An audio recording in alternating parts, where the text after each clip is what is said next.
Meus irmãos, a paz do Senhor a todos. A paz do Senhor para a igreja. Por gentileza, eu quero lhe convidar a abrir a sua Bíblia. Evangelho de Jesus Cristo, segundo o relato de João.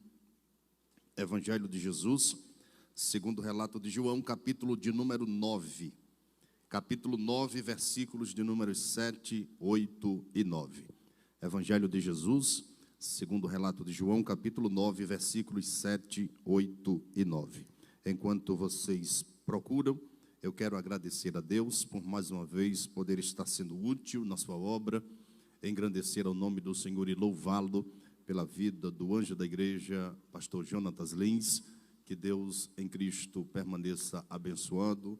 Pastor Jonatas é um instrumento de Deus que Deus tem levantado, tanto aqui na cidade de Barreiros, como também no Nordeste, no Brasil, e nós o admiramos de uma forma especial ao ministério próspero, fecundo, frutífero que Deus tem lhe confiado. Assim, também se estende a minha saudação a toda a sua família. Que Deus em Cristo permaneça abençoando. Louvar a Deus também pela vida de todos os obreiros que cooperam ao seu lado. Que Deus em Cristo permaneça abençoando e laureando de glória as vossas vidas, os vossos ministérios. Engrandecer a Deus pela vida do pastor Israel. Deus abençoe sua vida. Aos demais pastores, que Deus abençoe poderosamente. Em nome do Senhor Jesus, pastor Jonatas não pôde estar conosco, mas nos justificou e também já enviou a justificação para a igreja. Quando vocês estiverem orando, apresente ele em oração também, toda a sua família, para que o Senhor continue guardando e livrando de toda a investida do adversário. Engrandecer a Deus também pela vida da minha esposa, minha princesa, e aonde eu chego eu falo que eu sou arriado por ela, os 4 pneus e ainda o estepe. Diga a glória a Deus, irmãos. Louvar a Deus pela vida de amigos também que temos aqui de muitos anos, de muitas épocas. Está ali nosso amigo Júnior Fernandes, cadê ele? Está ali, Deus abençoe Júnior, nosso amigo de longas datas. Max Rosendo também, Deus abençoe poderosamente em o nome do Senhor Jesus Cristo. Traga as saudações do meu pastor presidente, pastor Jacques Balbino, para toda a igreja. Os irmãos recebam em nome do Senhor Jesus. Eu quero saber nesta noite quantos vieram adorar ao Senhor. Pouca gente, me dê um sinal mais forte. Quantos vieram adorar ao Senhor? Quantos encontraram João capítulo 9, versículos 7, 8 e 9? Dê um sinal dizendo glória a Deus.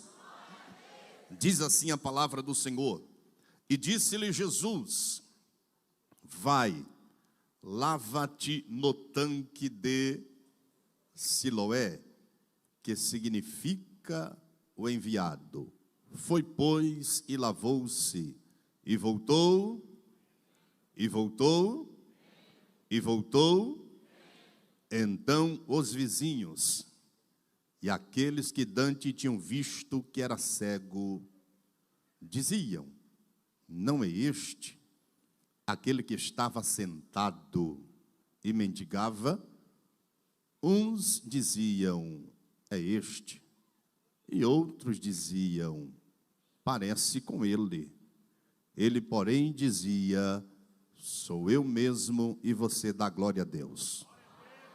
Olhe para o crente mais bonito aí que está do seu lado e diga assim para ele: quem te viu, assim está muito pobre, com mais alegria. Quem te viu e quem te vê. Quem te viu e quem te vê. É sobre isso que eu quero pregar nesta noite. Quem te viu e quem te vê. Queridos e amados do Senhor Jesus, quando eu abro a minha Bíblia, dentro do texto em que nós acabamos de ler, eu encontro aqui uma passagem bastante conhecida da igreja do Senhor, daqueles que gostam, daqueles que sentem prazer em meditar nas santas escrituras, na palavra do Senhor nosso Deus. Conhece esse texto de cor e salteado, onde nos diz o prólogo do texto, falando acerca da cura de um cego de nascença. Quando nós observamos dentro do texto lido, já que fala-nos do nosso Mestre, do nosso Cristo, do nosso Senhor e Salvador, quando mesmo então permeou esta terra, durante o seu curto ministério de 3 anos e meio, mas que mesmo sendo um curto espaço de tempo, foi um ministério profícuo, poderoso, diante de Deus e de todo o povo. Quando Jesus esteve na terra, deu início ao seu ministério. No seu evangelho, segundo escreveu João, no capítulo de número 2, na festa de casamento lá em Caná da Galileia, a Bíblia nos diz que em meados da festa acabou o vinho. Maria, sua mãe, vai até ele e lhe diz: Jesus, o vinho acabou. E ele lhe disse: mulher, que tenho eu contigo? Não é chegada a minha hora. Jesus então vai até os serviçais e pede-lhe para que os mesmos encham as 6 talhas de água. E a Bíblia diz que Jesus transformou água em vinho. Ei, deixa eu lhe chamar a atenção. Transformar vinho em água, até eu sei fazer.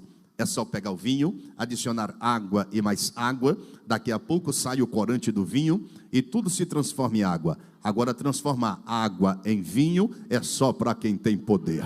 Jesus transformou água em vinho, deu início ao seu ministério. Neste período, o nome de Jesus começa a ser conhecido diante de toda a nação de Israel.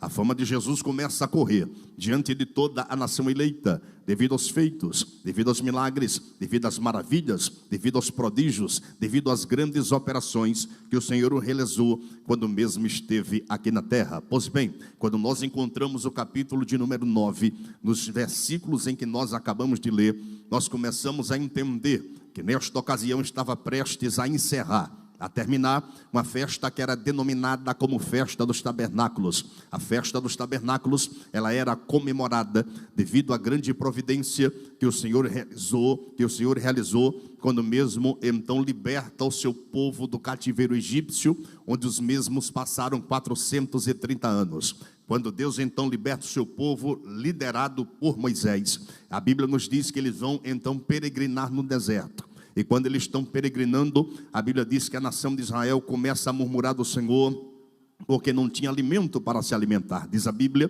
que Deus então enviou maná do céu para o povo comer.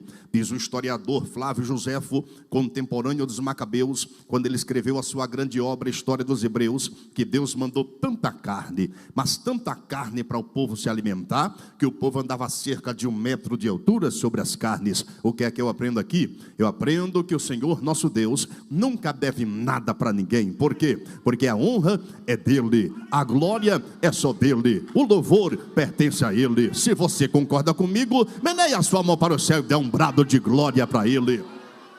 É a partir daí que a festa dos tabernáculos passa a ser comemorada, para que, quando fosse no ano seguinte, viesse a ter colheitas fartas e o nome do grande Yahvé dos exércitos fosse glorificado. Pois bem, esta festa denominada como Festa dos Tabernáculos, ela acontecia uma vez por ano, e esta festa, ela então perdurava cerca de 7 dias da semana. Eram 7 dias de louvor, 7 dias de glória, 7 dias de manifestação da presença de Deus. Diz a história que caravanas e mais caravanas subiam de toda a circunvizinhança de Israel e iam adorar ao Senhor no templo em Jerusalém. Caravanas e mais caravanas subiam de todos os países circunvizinhos para enaltecer o nome do Criador no templo em Jerusalém. Quando dava-se o início da festa, quando dava-se a abertura da festa, é justamente neste momento que existia um cortejo jubiloso. Que cortejo jubiloso era este, pastor? Justamente que o sacerdote, sendo ele o alvo central das festas, o sacerdote se dirigia ao templo. Quando o sacerdote chegava no templo, ele então se dirigia a um lugar que era denominado como Santo dos Santos. Só que para o sacerdote ter acesso ao Santo dos Santos, ele teria que passar por uma cortina. E a largura, a espessura desta cortina era o equivalente a 1,5 polegadas, aproximadamente 3 centímetros. Quando o sacerdote passava pela cortina, ele se deparava diante do altar. Em cima do altar já existia um vaso de ouro maciço que tinha o equivalente a 1,5 litros de ml. Quando o sacerdote pegava este vaso, o sacerdote saía do templo e se deparava diante de uma grande multidão que já estava aguardando do lado de fora, de aproximadamente 3.800 pessoas. O sacerdote tomava frente da multidão e se dirigia a um tanque chamado de Siloé.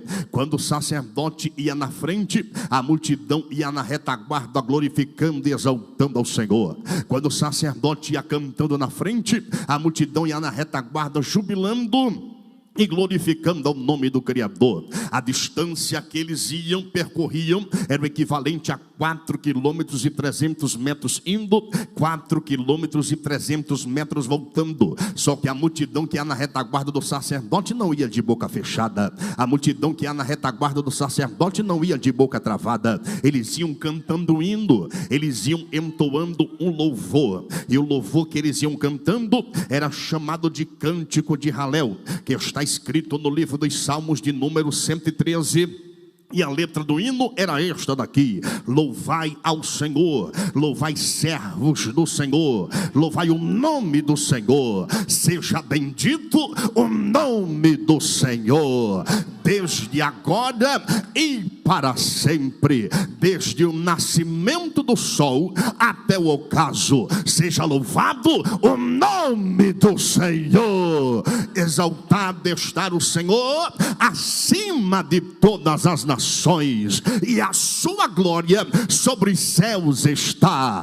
Quem é como o Senhor nosso Deus, que habita nas alturas, que se curva para ver o que estão nos céus e na terra, que do pó levanta o pequeno e que do monturo ergue o necessitado, para fazer assentar entre os príncipes, sim, entre os príncipes do seu povo, que faz com que a mulher estéril seja alegre mãe de filho e habita em família. Louvado seja o nome do Senhor. Esta era a letra do hino que eles iam cantando até o tanque de Siloé. Quando o sacerdote chegava no tanque, a multidão ficava em cima e não parava de adorar. A multidão ficava em cima e não parava de glorificar. Diz a história que o sacerdote descia ao tanque, pegava o vaso de 1,5 litro de ouro maciço, enchia com as águas do tanque, retornava novamente, tomava a frente da multidão e voltava a um templo em Jerusalém. Quando o sacerdote chegava na porta do templo, a multidão parava e só o sacerdote entrava. O sacerdote é o mesmo santo dos santos, passava pela cortina, se deparava diante do altar e derramava a água sobre o altar. Quando a água caía sobre o altar, ela escorria do altar, passava por baixo da cortina do templo, e a multidão do lado de fora entendia que mais um dia os seus pecados estavam sendo aspergidos, que mais um dia os seus pecados estavam sendo purificados. Isto perdurava durante os 7 dias da festa. No primeiro dia da festa, Jesus não compareceu. No segundo dia da festa, Jesus não compareceu. No terceiro dia da festa, Jesus nem lá chegou. No quarto dia da festa, Jesus também não foi. No quinto dia da festa, Jesus não compareceu. No sexto dia da festa, Jesus também não foi. Jesus só foi no último dia da festa. Por quê, pastor? Porque foi que Jesus só subiu no último dia da festa? Porque Jesus já sabia de todos os aparatos que estavam arquitetados para que quando ele aparecesse na festa ele fosse preso e tirado de circulação. Jesus sabia que o seu tempo ainda não era chegado, por isso que ele só vai no último dia da festa. É exatamente no último dia, no encerramento, quando todos os olhos já tinham esquecido dele, quando todos os olhos estavam fitos no sacerdote. É neste momento que Jesus vai subindo ao templo para adorar ao Pai. Ora, se Jesus, que é Jesus, o Filho de Deus, o Todo-Poderoso, ele foi ao templo para adorar ao Pai, quem sou eu, quem é você, para não abrir a boca para adorar este Deus que tudo pode? Jesus subiu ao templo para adorar. Quando Jesus vai subir ao templo para adorar, é neste momento que a Bíblia nos diz que quando ele vai adentrando a cidade de Jerusalém, ele encontra na porta da cidade nada mais, nada menos que um homem que era cego de nascença. Jesus no versículo 1 viu, calado estava, calado ficou. Só que a Bíblia nos diz que os seus discípulos no versículo 2 lhe fizeram a indagação dizendo: Rabi, mestre, quem foi que pecou? Foi ele ou foi os pais dele para que nascesse cego? Deixa eu esclarecer para vocês a exegese do texto ou a interpretação.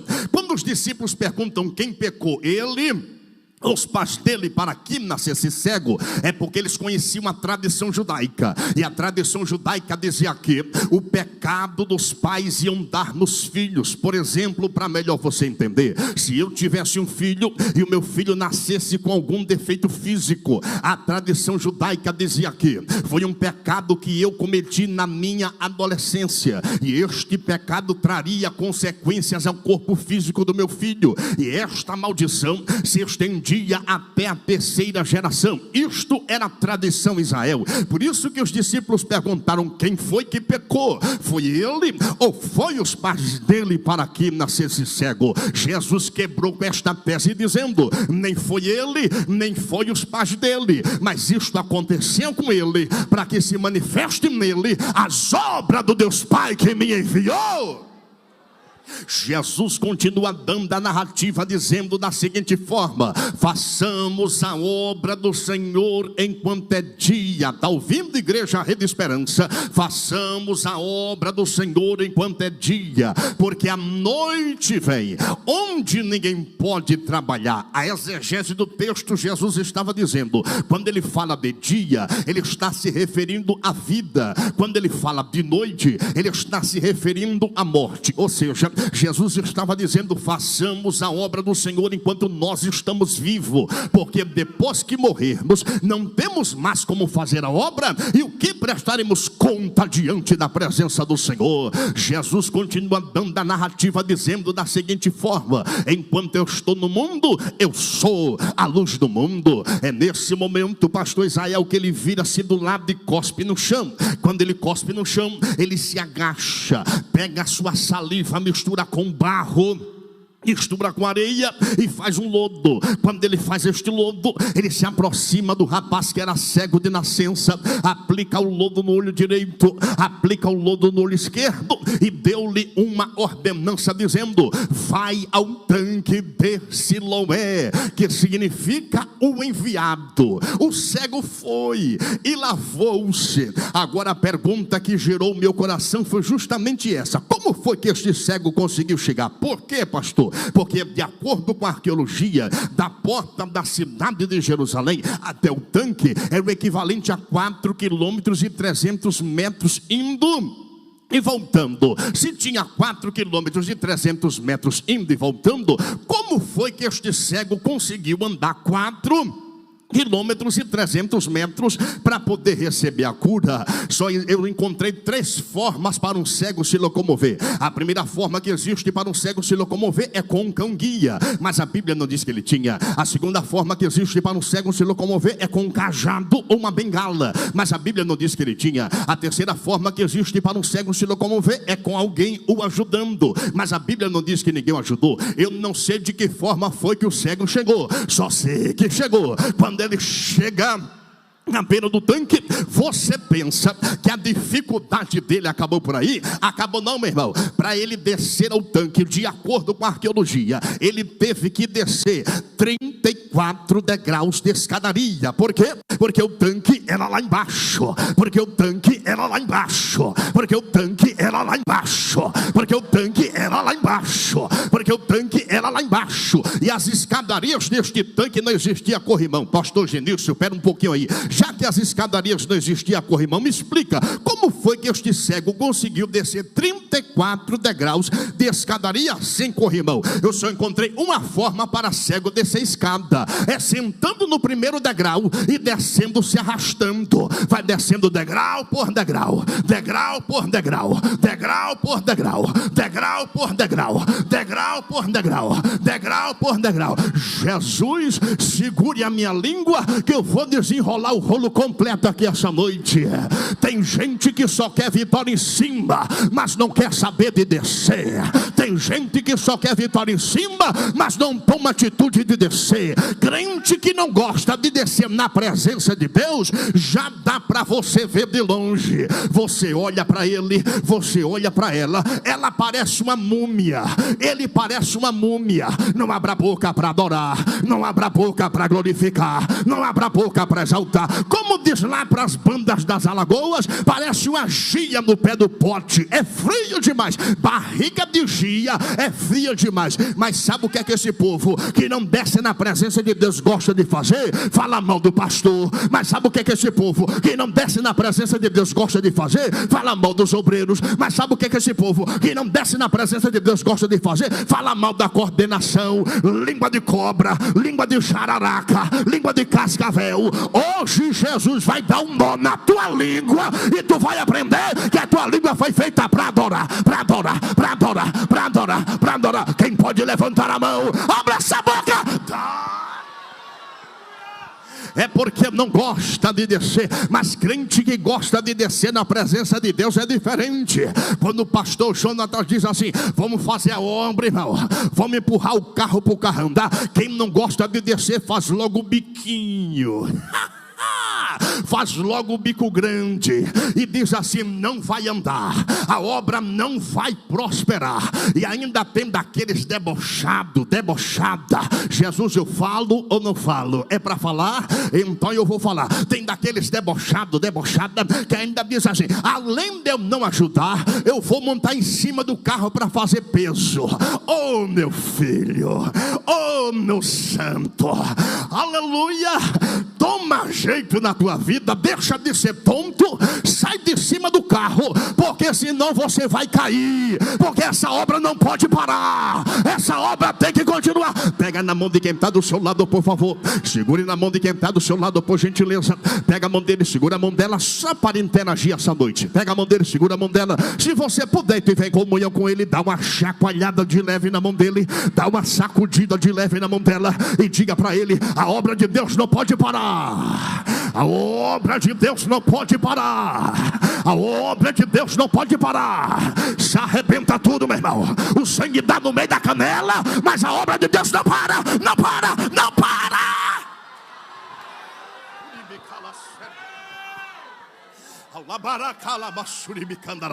Quem pode abrir a boca para dar glória? Quem pode adorar? Quem pode adorar? Quem pode dar glória? Levanta a tua mão da glória a Jesus. Levanta a mão da glória. Levanta a mão. Cada glória que tu dá é um demônio que cai. Cada glória que tu dá é um demônio que cai. Cada glória que tu dá é um capeta que cai. Quem anda com o diabo está de boca fechada. Mas quem tem raiva do capeta, abra a boca para dar glória a Jesus. Abra a boca para dar. Parece que eu estou vendo o pastor Israel, depois que ele desce os 34 degraus de escadaria. Quem vai descer os 34 degraus comigo essa noite, levanta a mão, abre a boca. Quando ele desce os 34 degraus de escadaria, ele não enxerga, mas ele ouve muito bem. Parece que eu estou vendo. Ele vai ouvindo o barulho das águas do tanque se movimentando. Lá vai o cego tateando, procurando a borda do tanque. Lá vai o cego tateando, procurando a borda do tanque. Lá vai o cego tateando, procurando a borda do tanque. Quando ele chega na borda do tanque, de acordo com a arqueologia, o tanque tinha 2,5 metros de largura, 1,30 de profundidade. Ele pega as mãos, joga nas águas e lava os olhos. Quando ele lava os olhos, a Bíblia diz que o milagre chegou para a vida dela. Profetiza para quem está do teu lado: tem milagre de Deus para a tua vida nesta noite. Só quem toma posse profetiza novamente: tem milagre de Deus para a tua vida nesta noite.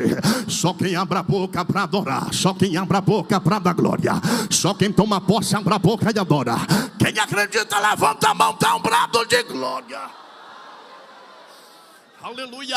Depois que ele recebe o milagre, ele sobe as escadarias novamente e retorna para Jerusalém. Só que quando ele retornou para Jerusalém, ele não retornou de boca fechada. Como está esse irmão que está perto de você, que ainda não teve coragem nem de abrir a boca para dar glória a Deus essa noite?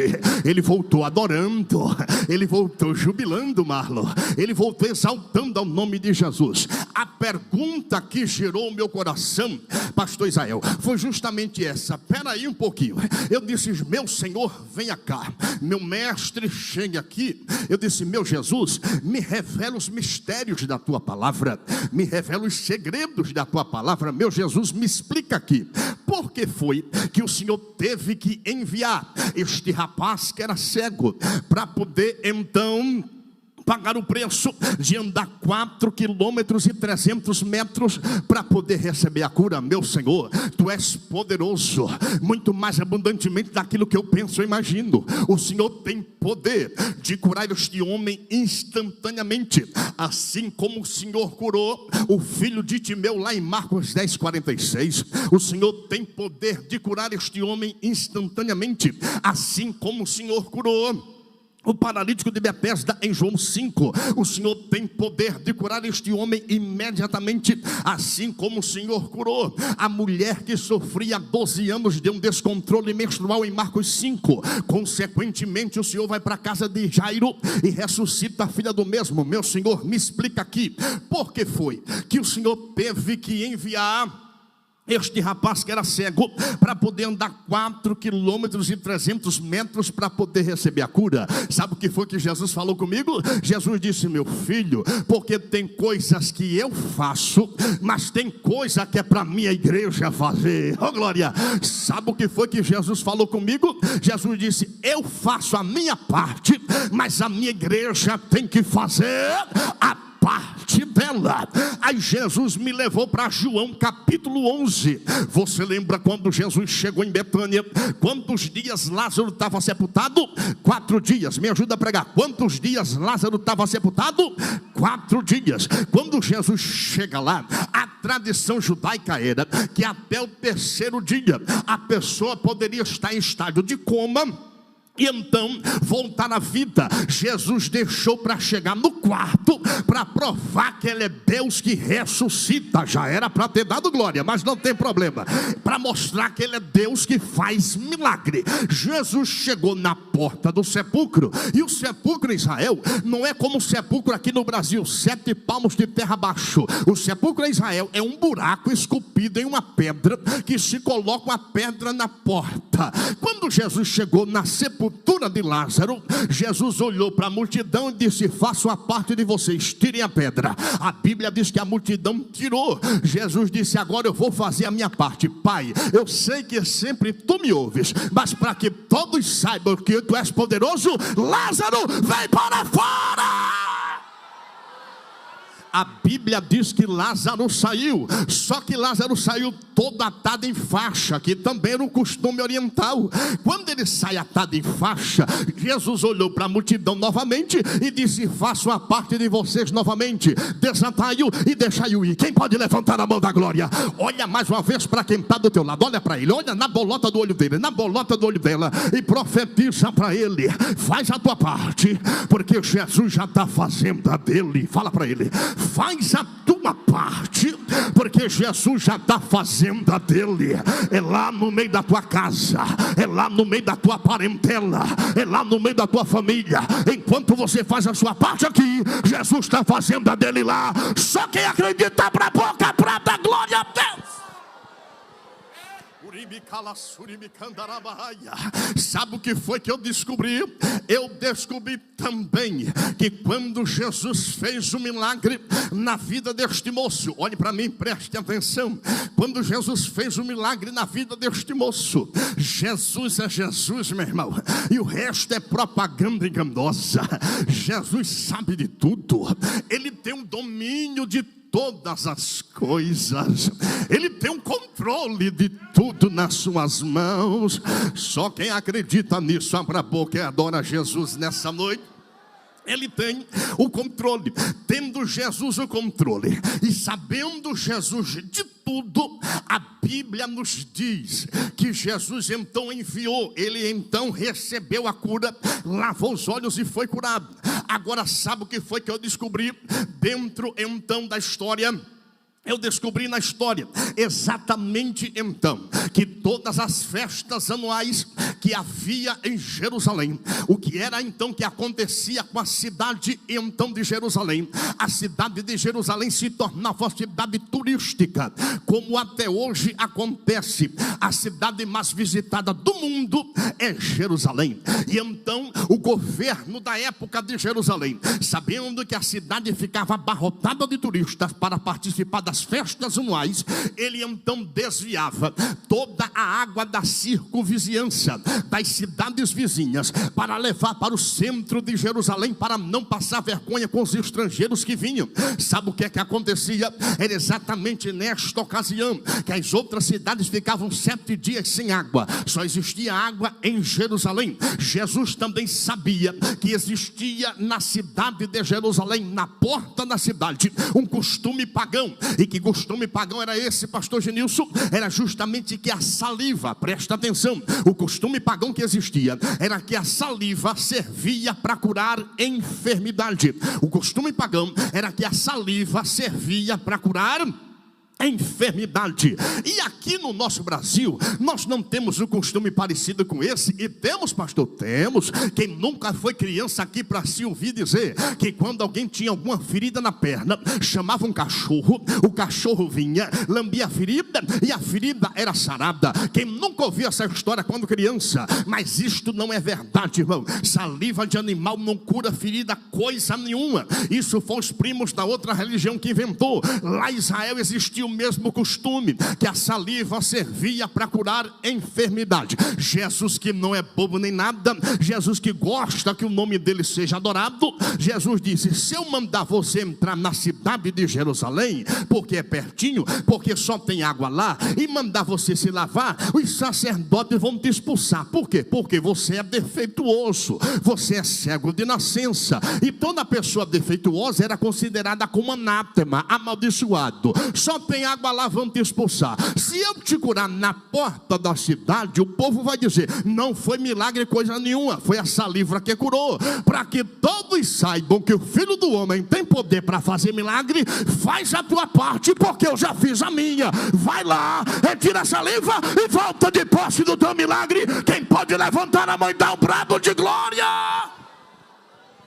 Só que Jesus não fez simplesmente este milagre na vida deste homem. Jesus fez outro grande milagre na vida deste rapaz. Qual foi o outro grande milagre, pastor Genilson, que Jesus fez na vida deste moço? Jesus restituiu, Jesus restaurou a adoração que estava perdida do meio da família deste homem. Jesus restituiu, Jesus restaurou a adoração que estava perdida no meio da família deste homem. Pastor Genilson, o que é que esse texto tem a ver com família? Já vou lhe explicar. De acordo então com a tradição judaica, como eu já frisei, toda família que tivesse alguém com defeito dentro dela, a pessoa que era perfeita poderia entrar no culto. O pai poderia entrar no templo para adorar, a mãe poderia entrar no templo para exaltar, o filho perfeito poderia entrar no templo para jubilar, mas o filho defeituoso era impedido de entrar. Como eu já frisei, ele era chamado de amaldiçoado. Imagine comigo, quando Jesus curou este moço, ele vem contando e querendo contar para a família o que tinha acontecido, porque a família tinha colocado ele de casa para fora. E quando ele vem retornando, que ele encontra na porta da cidade dos vizinhos, ele então e pergunta, não está na Bíblia, mas tudo leva-me a crer, já que a hermenêutica me abre a janela para brilhantar a mensagem, segure que lá vai, tudo leva-me a crer. Ele chega na porta, que encontra os vizinhos, ele pergunta: você sabe onde é que eu morava? E os vizinhos apontam: você morava naquela casa ali. E muitas casas naquela época não tinham portas e nem janelas. Parece que eu estou vendo, pastor Israel. Quando ele vai se aproximando, que ele chega na porta de casa, ele dá um brado: papai, mamãe, eu estou aqui. Qual é a mãe que não conhece a voz do seu filho? Qual é o pai que não conhece a voz do seu filho? Quando ele grita, o pai e a mãe vêm correndo para fora. E quando avista que era o filho que era cego de nascença, imagine comigo as indagações. Imagina comigo o pai perguntando: o que foi que aconteceu contigo? Ele começa a dar o testemunho: olha papai, eu estava lá na beira do caminho como de costume pedindo esmola. De repente eu ouvi uma multidão se aproximando. De repente papai foi chegando mais perto. E de repente parou um homem na minha frente, cuspiu no chão, fez o lodo, aplicou no meus olhos, disse: vai ao tanque de Siloé. Eu fui lá, vem me voltevendo. Papai, eu estou de posse do milagre. Só quem crê, abra a boca para adorar a Jesus. Imagine comigo que o pai então se abraça com o filho, a mãe se abraça com o filho, virou alegria na porta de casa. Parece que eu estou vendo, não está na Bíblia, mas tudo leva-me a crer, o pai batendo no peito e dizendo: eu quero só ver qual é o sacerdote que vai impedir de eu adorar a Deus com a minha família completa no templo agora. Eu quero ver. Levanta a tua mão que eu vou profetizar. Levanta a tua mão que eu vou profetizar. Levanta a tua mão que eu vou profetizar. Eu não sei qual é o membro da sua família que está distante da casa do Senhor por causa de uma enfermidade chamada pecado, mas nesta noite eu não vim brincar de pregar. Eu vim aqui como profeta de Deus para dizer a você que aqueles que estão longe da tua casa vai voltar para a presença do Senhor. Aqueles que estão longe da tua família vai voltar a adorar a Deus aqui na igreja. Só quem toma posse, abra a boca para dar glória, abra a boca para adorar.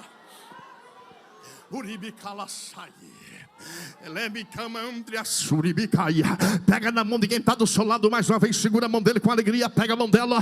Se você puder viver em comunhão com ele, dê mais uma chacoalhada de leve na mão dele, dá mais uma sacudida de leve na mão dela e profetiza para ele, profetiza para ela.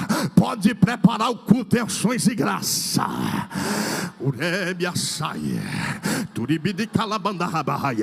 Pode preparar o culto em ações e graça, porque quem estava longe vai voltar.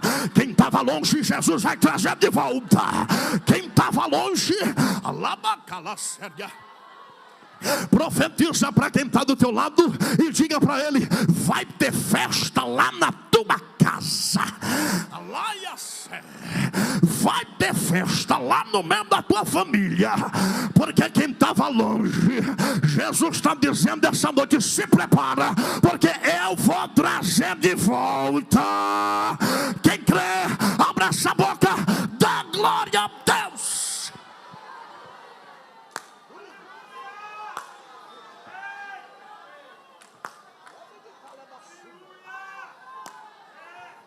Pastor Genilson, eu não estou entendendo nada. O senhor não sabe como é que está minha casa, nem minha família. Eu não quero nem saber. Eu quero profetizar, porque teu Deus está me ordenando e está me dizendo aqui. Diga para ele, profetize para ela, que o meu anzol está na boca dele, está na boca dela. Jesus está dando linha, mas está dizendo: estou puxando de volta.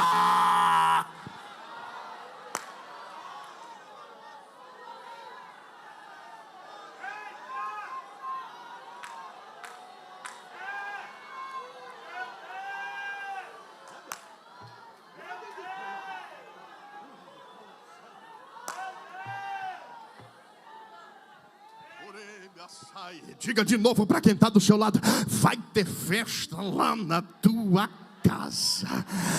Prepara o bezerro cevado, porque quem tinha se perdido vai voltar para a casa do Pai. Só quem toma posse, abra a boca, dá glória a Jesus. Aleluia. Estou saindo da introdução agora, e é agora que eu vou começar a pregar. Quem fica aqui comigo até meia-noite, levanta a mão, da glória a Jesus. Eita, pastor Israel, o povo está crente. Estou brincando, irmão.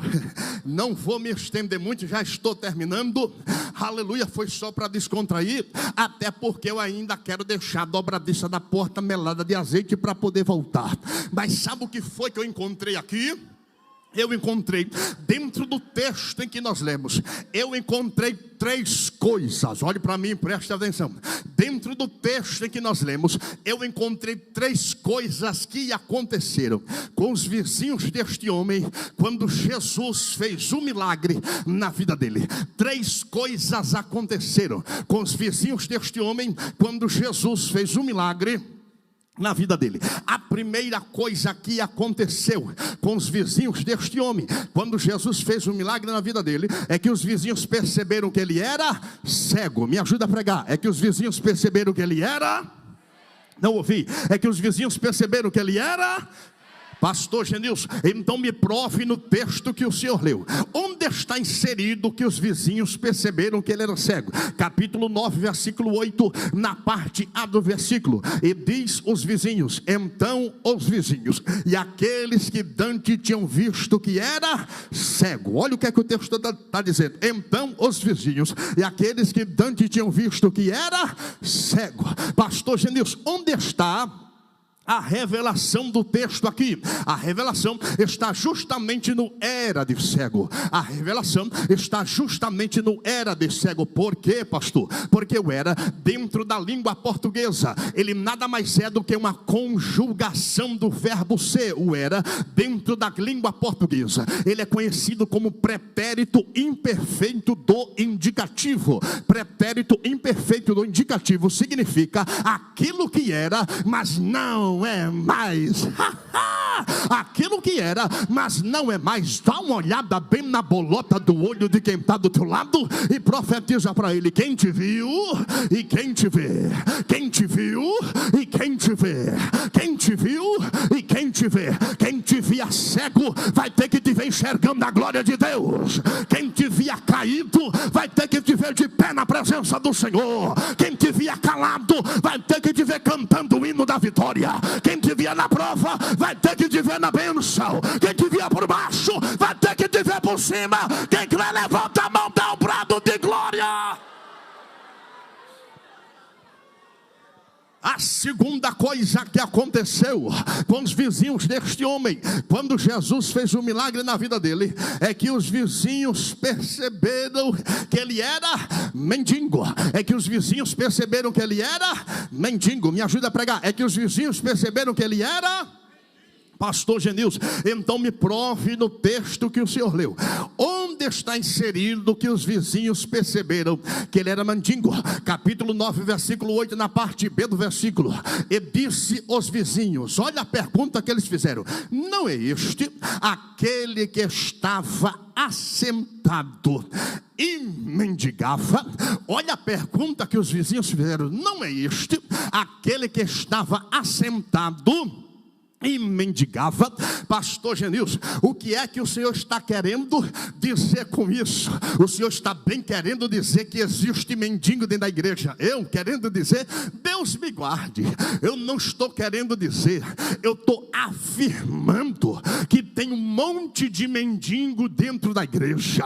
Pastor Genilson, agora o senhor pegou pesado. Porventura o senhor sabe o que é que o mendigo faz? Sei. O que é que o mendigo faz? O mendigo só faz pedir. O que é que o mendigo faz? O mendigo só faz pedir. O que é que o mendigo faz? O mendigo só faz pedir. O que é que o mendigo faz? O mendigo só faz: venha a nós, mas ao vosso reino nada. E tem gente assim dentro da igreja, que esse olho, diga para esse, está cheio de crente que só quer pedir, mas ao vosso reino nada. Chega com a cara mais lisa, irmão, para o pastor Israel, diz assim: pastor, ore por mim, mas ela mesma não ora. Pastor, ore pela minha família, mas ela mesma não paga o preço. Só quer pedir, só quer ver a nós, mas ao vosso reino nada. Primeiro, você vai mudar o rumo da sua vida hoje. Primeiro, você vai começar a descer na oração.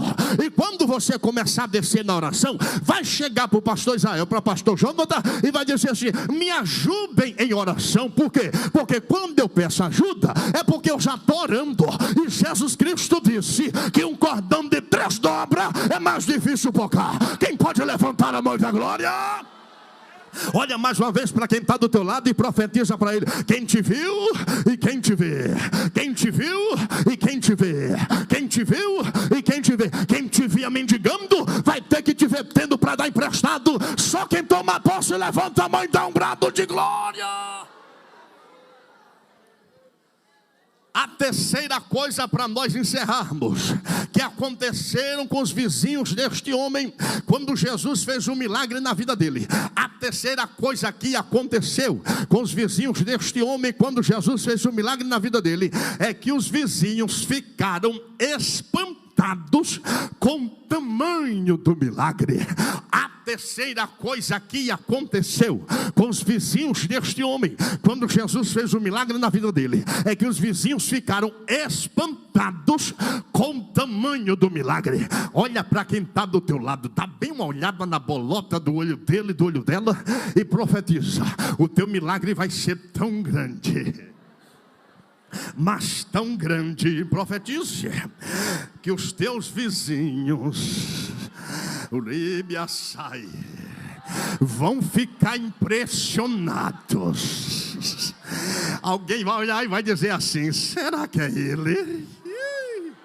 Será que é ela?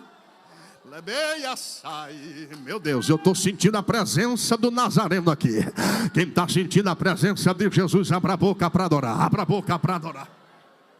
Pastor Genilson, então me prove no texto que o senhor leu, onde está inserido que os vizinhos ficaram espantados com o tamanho do milagre. Capítulo 9, versículo 9. E a Bíblia diz: e uns diziam, é este, e outros diziam, parece com ele. Me ajuda a pregar, parece com ele. Ele, porém, dizia, sou eu mesmo. Vamos mastigar devagar isso aqui para a gente entender? Vamos lá, pastor Israel. E a Bíblia diz, e uns diziam, é este, e uns diziam, observe comigo, que uns está no plural. Se uns está no plural, obviamente nós entendemos que existia mais de uma pessoa. Concorda comigo, sim ou não? Sim, porque a Bíblia é a linguagem mais perfeita que existe em todo o globo terra. É a Bíblia. E se só tivesse uma pessoa, ela seria categórica em afirmar um, mas a Bíblia diz uns. Não podemos quantificar quantas pessoas tinham, mas sabemos que era mais de um. Mas para nós termos uma ideia, que não era pouca gente que estava comentando acerca da vida daquele rapaz, é que a Bíblia diz, e outros. Uns diziam, é este, e outros diziam, parece com ele. Ai, ai, ai, ai, ai. Tem muita gente olhando para a tua vida.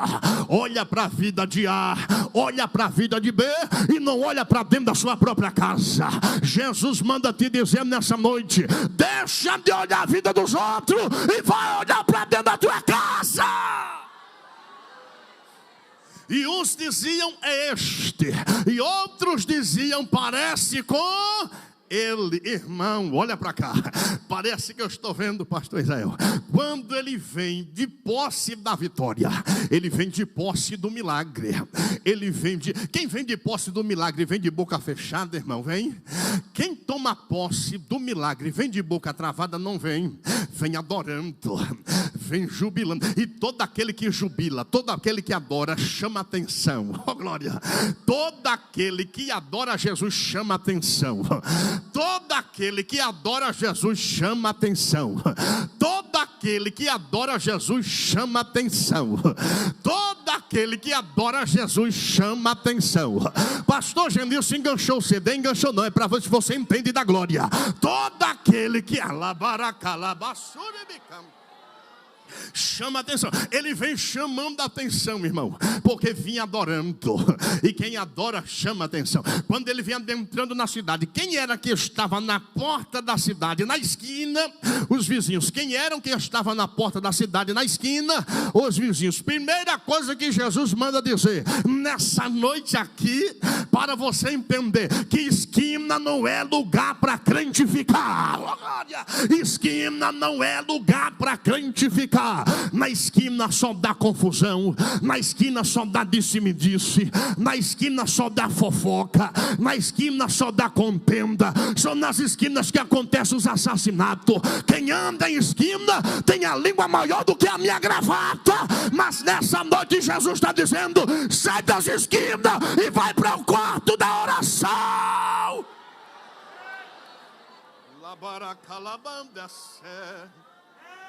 Eita glória, olha para cá, olha para cá. Oh meu Deus do céu. Quando ele vai entrando, começou o cochicho. Quando ele vai entrando na cidade, começou os comentários.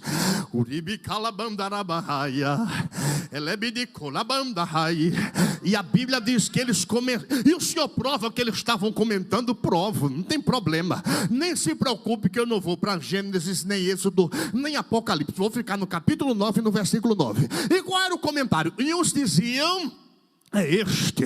E outros diziam: parece com ele. Meu Deus do céu. Labandacé. Turibidicolabahaya. Porque tem gente que é assim, irmão. Meu Jesus, eu falo ou não falo? É para falar, então eu vou falar. Tem gente que é assim. Quando vê você de posse da vitória, quando vê você de posse do teu milagre, fica com raiva, fica com a cara feia, com o bico grande. Quer ver você na derrota, quer ver você arrastando a cachorrinha, como diz lá no interior das Alagoas. Mas não vai arrastar não. Jesus está te dando vitória hoje e fazendo milagre na tua vida. Só quem toma posse levanta a mão da glória. Vai. Sabe o que é que está acontecendo? Quando você passa, tem gente, assim como os vizinhos fizeram com ele. Tem pessoas, pastor José, que quando passa de posse da vitória, cantando o hino chamado da vitória, aí tem gente que não gosta, fica emburrado, com a cara feia, fica com o bico grande e fica comentando. Faz questão que quando você passa, fala alto, que é para você ouvir. Sabe para quê? Para ver você bater boca no meio da rua, discutir, para contender. Meu Deus do céu, para querer contenda, para querer que você perca a bênção, para querer que você perca a vitória, escandalizar o evangelho no meio da rua. Jesus está dizendo nessa noite: deixa quem quiser falar mal de você, fecha a tua boca, porque ele está cuidando da tua vida. E uns diziam: é este. Outros diziam: parece com ele. Ele porém dizia: sou eu. Só que esse moço aqui, pastor Israel, ele era desaforado. Era, pastor Genilson, era desaforado. Porque quando os vizinhos começaram a comentar que ele ouviu, ele voltou. Voltou ou não voltou? Voltou. Ouviu ou não ouviu, igreja? Ouviu. E uns diziam: é este. Outros diziam: parece com ele. Quando eles começaram a comentar, o rapaz ouviu. Quando o rapaz ouviu, o rapaz voltou. Parece que eu estou vendo. Meu Deus do céu, parece que eu estou vendo. Quando ele volta, ele diz assim: ô cambada de incrédulo, já que vocês não acreditam, eu tenho uma coisa para dizer a vocês. Sou eu mesmo que estou de posse do milagre. Quem pode levantar a mão e dar um brado de glória a Jesus? Diga de novo para quem está do seu lado: o teu milagre vai ser tão grande. Assim não, está muito pobre, com mais alegria. O teu milagre vai ser tão grande, mas tão grande,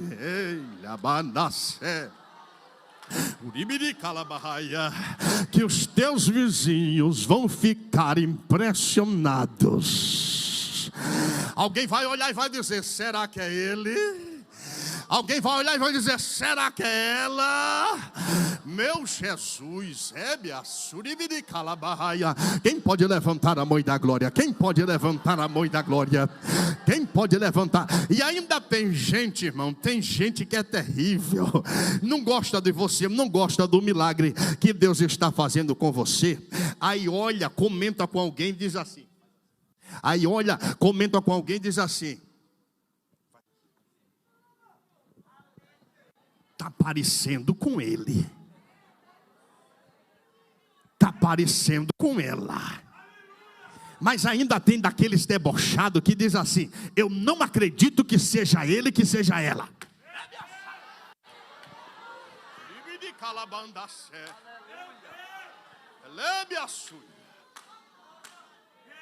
Eu não acredito que seja ela, que seja ele, que esteja de posse do milagre. Você vai ter que ver, meu amigo, querendo ou não querendo, porque nessa noite aqui na Rede Esperança em Barreiro, Jesus está fazendo milagre. Quem toma posse, abre a boca.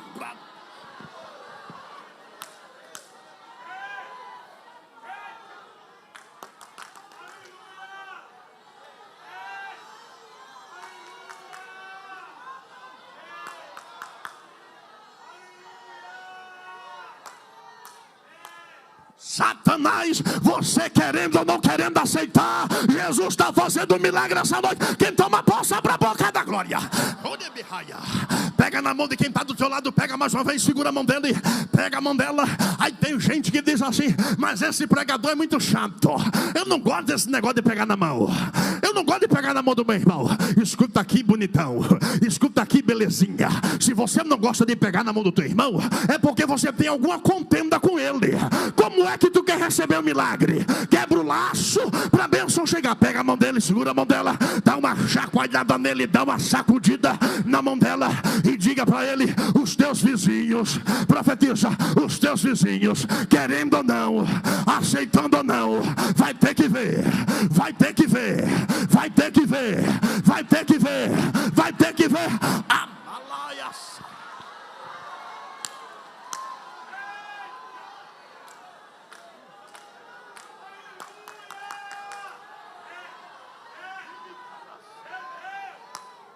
Quem pode dar glória a Jesus? Quem pode adorar a Deus? Só que tem um detalhe, pastor Israel, para a gente encerrar. Pastor Israel, qual é o detalhe, pastor Genilson? O detalhe é que todo milagre, quando Jesus faz na nossa vida, quando tem uma providência de Deus, sempre vai se levantar um fariseu. Meu Jesus, segura, porque agora o negócio vai apertar. Cada milagre que Jesus, uma providência que Jesus fizer na sua vida, se prepare, que se não se levantar um fariseu, tem alguma coisa errada. E o senhor prova? Provo. Depois em casa você lê o capítulo 9 todo. E a Bíblia diz que os próprios vizinhos pegaram o rapaz e levaram para quem? Para os fariseus. Chegaram diante dos fariseus e disseram: ele era cego, ele era cego, ele era cego, ele era cego, ele era cego, e agora está enxergando. E outra coisa, de nascença, era. Aí fariseu é uma praga, né, irmão? Graças a Deus que aqui não tem. Mas fariseu é uma derrota, irmão. Sabe o que foi que os fariseus fizeram? Ficaram em eta porque viram o milagre acontecer.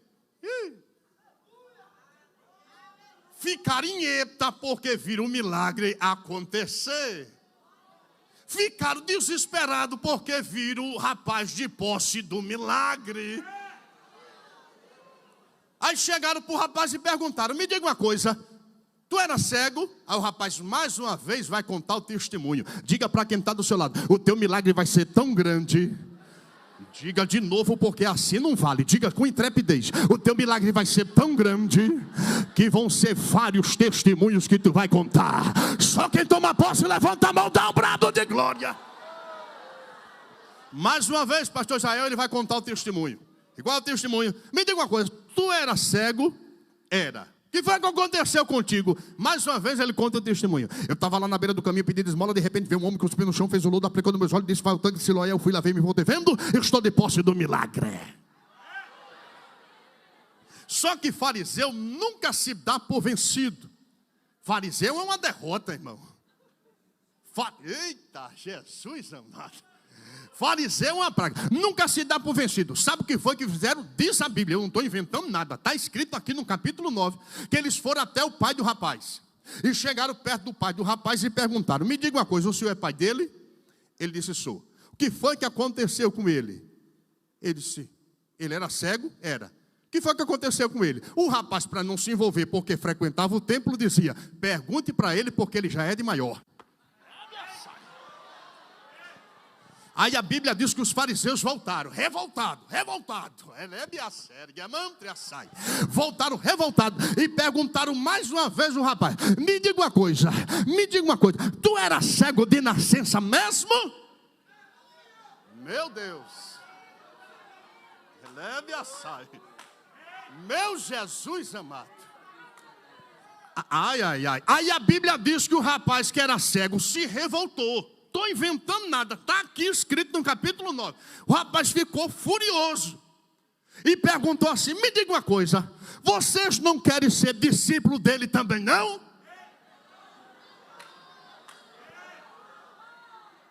Aí os fariseus, porque fariseu, Jesus, eu falo ou não falo? É para falar? Então eu vou falar. Porque fariseu sempre quer dar um pedala a Robinho para se sair. Chegaram para ele e disseram assim: discípulo dele sejas tu. Nós somos discípulos de Moisés. E estufaram o peito de pombo, pensando que Moisés era maior do que Jesus. O que os cabra-bestas dos fariseus não entenderam é que quem criou Moisés foi o próprio Jesus.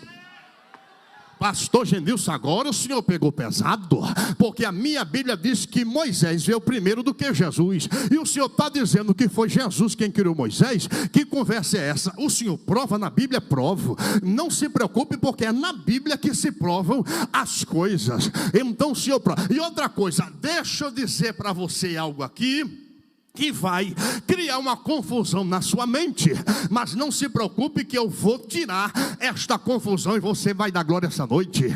Quem criou o mundo não foi Deus Pai.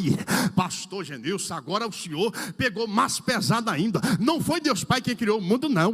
E quem foi que criou o mundo, pelo amor de Jesus? Foi o próprio Jesus. E o senhor me prova na Bíblia, prova, nem se preocupe. A Trindade estava na criação, e quem criou o mundo foi o próprio Jesus. A Bíblia diz, Gênesis capítulo 1, do verso 1 ao verso 3: no princípio criou Deus. Quem é Deus? Primeira pessoa da Trindade. O Espírito de Deus pairava sobre a face das águas. Quem é o Espírito de Deus? Terceira pessoa da Trindade. Onde é que está a segunda pessoa da Trindade? Versículo de número 3, capítulo 1 de Gênesis, verso 3: e disse Deus, haja luz, e houve luz. Mas pastor Genilson, onde é que está Jesus, que é a segunda pessoa da Trindade? No haja, porque o haja vem do verbo ação. João, quando escreveu o Evangelho, capítulo 1, no verso 1, João disse: no princípio era o verbo estava com Deus Pai, e o verbo também era Deus. Todas as coisas foram feitas pelo verbo, e se não fosse o verbo que tivesse feito, nada do que existe